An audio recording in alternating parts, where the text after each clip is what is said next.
Năpârlirea este un proces natural, întâlnit la toate speciile de păsări, care are loc înainte sau după sezonul de împerechere, fiind un proces fiziologic caracterizat printr-o stare de stres a păsării care își pierde penajul, după care se va dezvolta un penaj nou, viu colorat. Pe parcursul acestui proces, păsările se autoprivează de hrană pentru o perioadă de câteva zile, observându-se scăderea greutății corporale de până la 35%, căderea penelor și încetarea ouatului. Năpârlirea are loc anual atât la păsările sălbatice cât și la cele domestice. De cele mai multe ori la păsările domestice năpârlirea este incompletă, găinile continuând să ouă, dar la o rată scăzută pentru o perioadă mai lungă de timp. Năpârlirea naturală are loc mai ales la trecerea de la sezonul cald la sezonul rece și vizează întreg penajul, de la puf până la pene. Acest proces are loc deseori după clocirea ouălor și creșterea puilor și este un proces controlat hormonal. Nu uita să te abonezi la acest canal, să dai un like mare acestui video, să-l distribui în social media, ca să audă și alții, și să-mi scrii în comentarii, pe lângă ce dorești și de unde mă urmărești. În condițiile în care alimentația păsărilor este grav perturbată, se poate produce năpârlirea indiferent de anotimp. În timpul năpârlirii, metabolismul păsării crește, toate funcțiile vitale se intensifică, în scopul realizării unui nou penaj, fapt care necesită un aport mărit de substanțe hrănitoare. Pentru refacerea penajului este nevoie de un aport proteic ridicat în rație, la nivelul a 17-18% de proteină brută și aminoacizi bogați în sulfă, substanța care intră în compoziția chimică a penelor, ca și azotul. Năpârlirea este critică în viața unei păsări deoarece implică remodelări majore ale organismului. În acest proces de remodelare sunt implicați mai mulți hormoni și neuropeptide. În primul rând are loc o restartare neuroendocrină pentru a putea răspunde la fotostimulare. Are loc o creștere semnificativă a ratei metabolice, a degradării proteinelor și lipidelor la nivelul întregului organism, precum și o supresie a sistemului imunitar. Deși năpârlirea este un proces natural, asupra momentului declanșării și a duratei sale acționează diversi factori, ca de exemplu, variațiile termice, alimentația, lumină. Din punct de vedere economic, procentul redus de ouat înregistrat pe perioada năpârlirii determină scăderea profitului.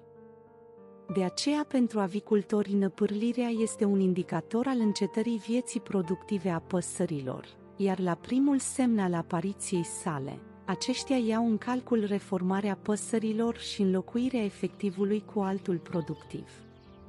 În prezent, atât găinile de reproducție cât și cele de producție se lichidează după o perioadă de exploatare de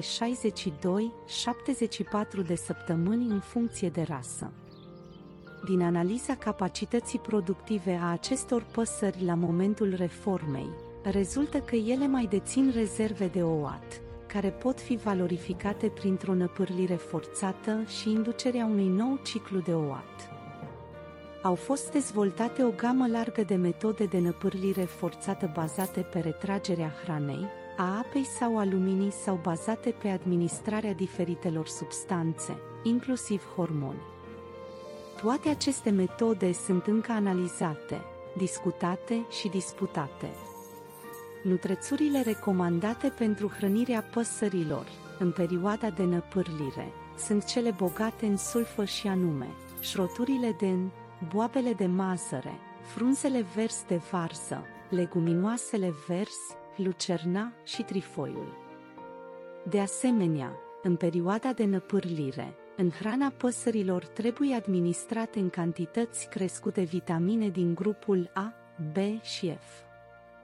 Dacă năpârlirea nu este sprijinită pentru a se termina într-un timp scurt, prin comiterea unor greșeli de hrănire a păsărilor, durata acesteia se prelungește foarte mult. Reluarea unui nou ciclu de ouat este întârziată, iar pagubele economice înregistrate vor fi considerabile. Păsările trebuie să-și înlocuiască penele periodic, urmare a faptului că acestea se uzează. Înlocuirea penelor uzate asigură un coeficient de izolare termică mai bun, o mai bună adaptare mimetică, un avantaj sexual pentru mascul și performanțe de spor. Totodată, năpârlirea presupune și o resetare a funcției de reproducere. Găinile aflate la sfârșitul unui ciclu de ouat, după năpârlire, intră într-un nou ciclu de ouat. Momentul năpârlirii. Un prim aspect legat de năpârlire este momentul declanșării acestui proces.